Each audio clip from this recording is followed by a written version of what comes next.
今天从市场上买了些草莓，酸酸的，一点都不好吃。为了可以让它下咽，那给它加工一下，做成草莓大福。准备120克糯米粉，30克玉米淀粉，15克白糖，170克清水或者同等量的牛奶也可以。给它搅拌均匀，直到没有干粉。为了让面糊更加细腻，可以选择给它过一遍筛。盘子上边盖上一层保鲜膜，扎几个气孔。水开后上锅蒸20到25分钟。草莓洗干净之后，一定要把表面的水分给擦干。再挤一点红豆沙，红豆沙的量大约在20到25克左右。稍微按扁一下，把草莓给包进来。可以选择全包住，也可以选择留一个小尖尖。把蒸好的面糊从锅里边拿出来，去掉保鲜膜，用铲子扒拉一下，只要里边没有液体，说明就熟了。趁着现在热，放入10克黄油，用铲子不停地翻拌面糊，让黄油充分的融化。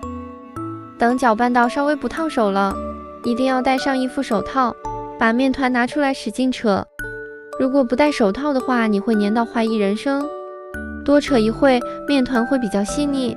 等变得特别光滑了，把它放在一个保鲜膜内，放冰箱里边冷藏半个小时。案板上放一点炒熟的糯米粉，也就是糯米粉，放锅里炒出香味就可以。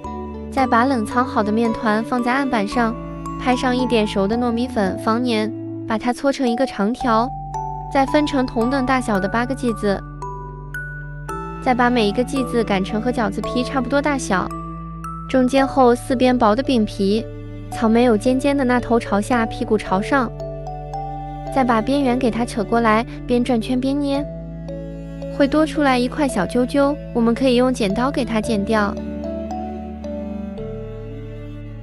底部再沾一点糯米粉，防止放在盘子里的时候沾盘子。家里还有橘子，我还包了2个橘子馅的，水果大福也就做好了。